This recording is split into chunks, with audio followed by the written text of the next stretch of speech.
Hey folks, Paul from Easy Acres Off-Grid Homestead, and I have a real special treat for you today. So I spent the last couple days up in the mountains and I harvested a whole heap of elderberries, and what I want to do today is make me a batch of elderberry wine. Now, when you're making wine, there really isn't much to it. All you're doing is giving an ideal environment for yeast to do their thing, to breed and reproduce and consume all the kind of things that we still do. And the yeast excrete the ethanol for you, and the ethanol is the alcohol. That's what gets you drunk. And I'm going to do it today with some wild elderberries that I harvested from the National Forest here. A whole heap of sugar, some yeast. So really, this is all EBT eligible. First thing I'm going to do is go ahead and make my syrup, my sugar, and get it into a nice liquid form. And I'm going to go ahead and use the same pot that I was using for jam this morning. By the way, check it out.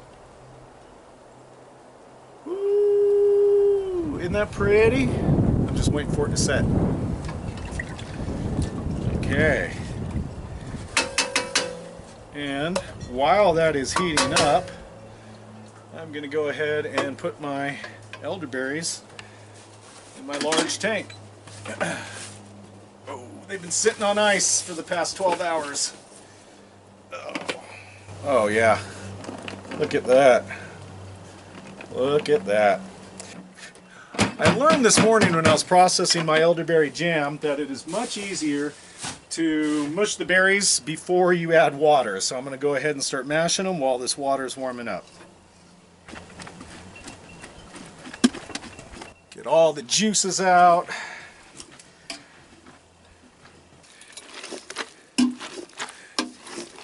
And I went by my I used my fish scale to determine that this is about 8 pounds of berries, and all the recipes I found online call for about equal amounts of sugar.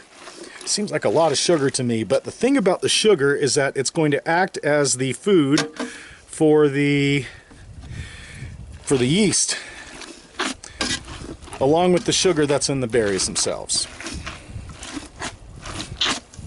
Did you know that elderberries can actually ferment on the vine, and birds occasionally eat the berries and become intoxicated? That's true.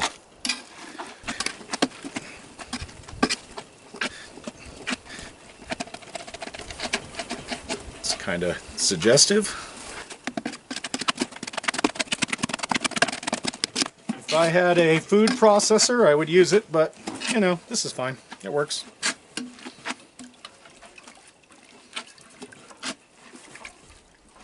I can't do two things at once, guys. In my younger days, when I was a degenerate punk rocker, we used to make wine in my little punk rock trailer, man.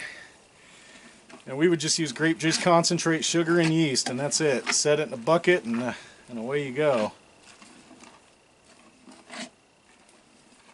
So while I'm mashing this up, I'm also keeping my eye out for these little stems. You don't want those. They will make you, from what I understand, they'll make the wine bitter. This is actually my first batch of elderberry wine, and I plan on doing this every year. And if you want to see me do it year after year after year, go ahead and hit the subscribe button. I'd really appreciate it.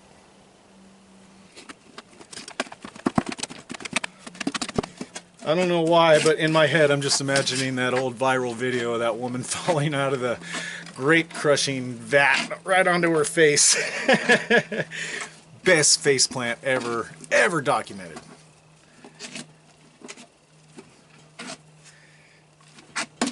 Okay, this is looking pretty good.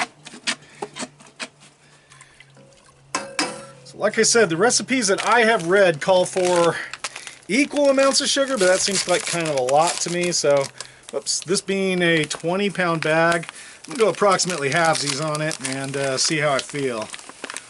Oh my goodness, that seemed like a whole lot of sugar, folks. Okay, about half. Yeah, something like that. Something like that. Whew, after all this jam and wine making, this is going to be Ant City, fellas. Okay, my sugar is getting there. I want to get it all nicely dissolved. My berries are nicely mashed up.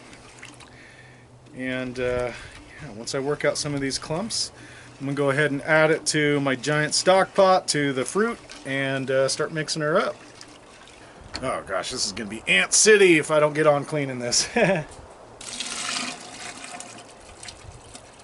Yes, there we go. Big syrupy, sugary mess. Don't tip over. Smash those berries up real good.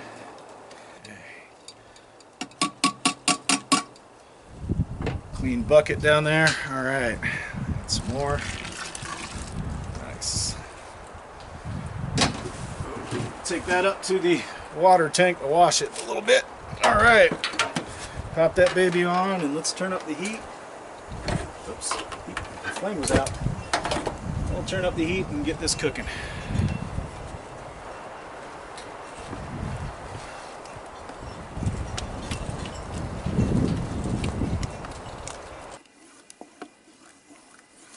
Just mixing the syrup and the fruit really well. Get them really thoroughly mixed before I start adding water. And have it up on high to get it up to a boil. You're going to want to boil everything to sterilize it real good. Ideally, you just want yeast to be the only microorganism in your batch. So we're going to work on doing that. Okay.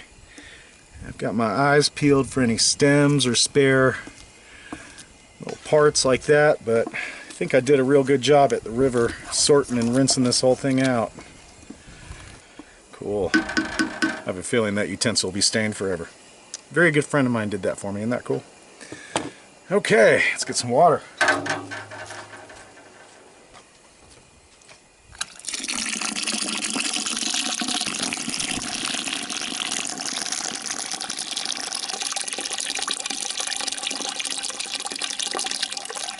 That's probably good.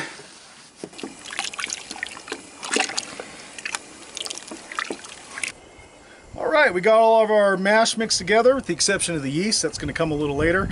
We're going to set this to a boil, hang out in the shade. Woo-wee, roll and boil. Alright, that's going to help break down some of those berries that didn't get quite mushed up and cook them. Elderberries do contain glycosides and do need to be cooked to be absolutely safe to eat.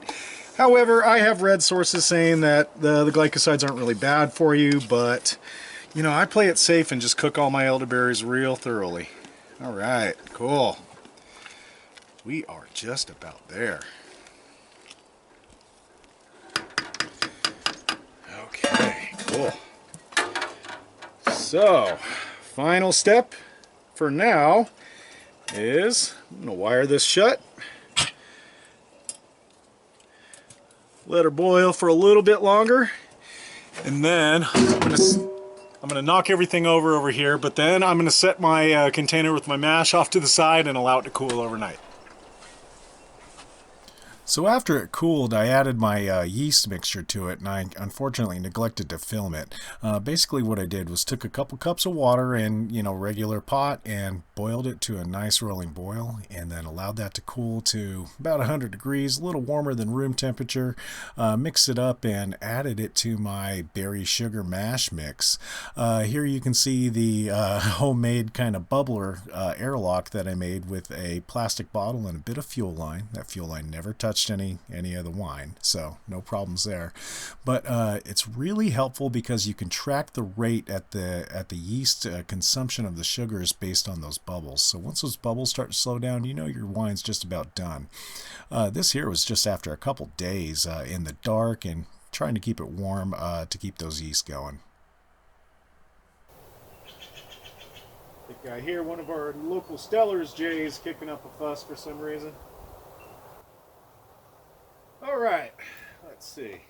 Ooh, don't want to knock any of that into my wine. But hopefully this mesh bag will act to filter out any of the really big particles. I'm definitely anticipating there's going to be some sediment and precipitation, I don't know. Okay, moment of truth. Let's see.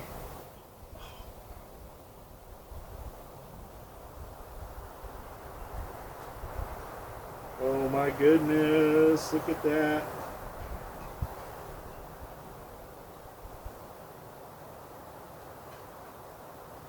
Look at that.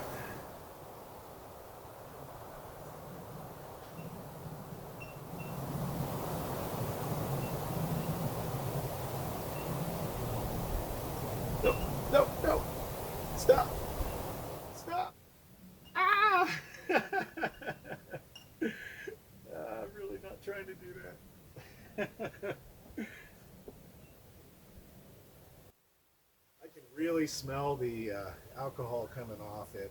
I did put quite a bit of sugar in there, and I boiled my sugar down into like a syrup and added it to my berry and water mix that I was boiling. And the reason why I did that was because I wanted to give the yeast a lot of sugar to feed on, because I wanted to make a relatively high alcohol product.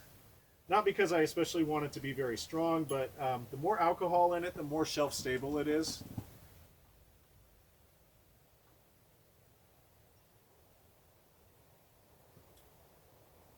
Oh yeah. Woo.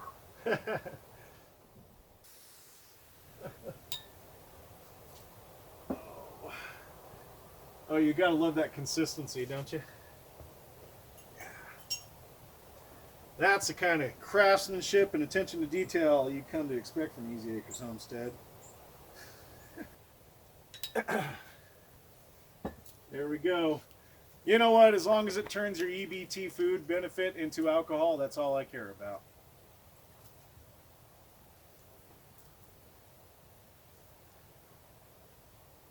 Oh, sweetheart. Not just this second. I'm a hair busy, but...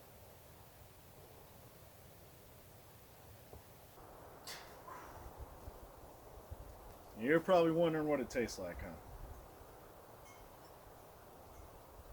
I'm going to have a little splash. You know, I haven't drank for... I quit drinking about 8 or 9 months ago, something like that. And so this will be kind of the first alcohol I've had in a long time. So, cheers.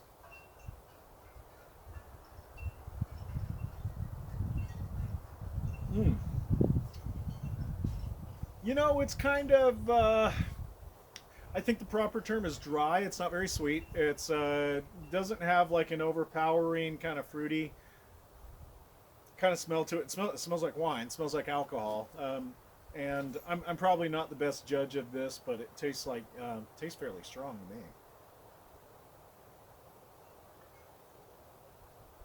Oh yeah.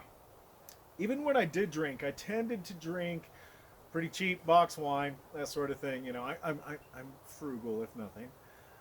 So it tastes stronger than that. It's not sweet like boxed wine that I've had in the past, or you know, I've probably had good wine. I just don't even know.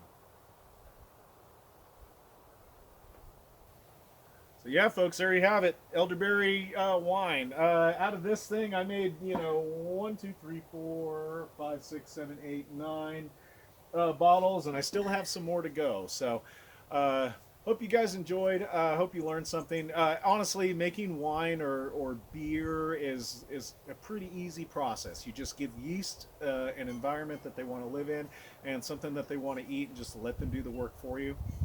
Um, really happy with how this turned out. It's really cool. I'm going to be giving one of these bottles to one of my neighbors around here for hooking me up with the bottles themselves. So looking forward to that. One of my favorite things about, you know, being on the homestead is when I can actually share something from it. So that's really cool that I'll be able to share something that I got to make at my homestead with somebody who will appreciate it. So anyway, folks, I am Paul from Easy Acres Homestead. Thanks so much for watching. If you made it this far, go ahead and subscribe and like the video, and I will see you guys next time. In the meantime, y'all be well and be easy.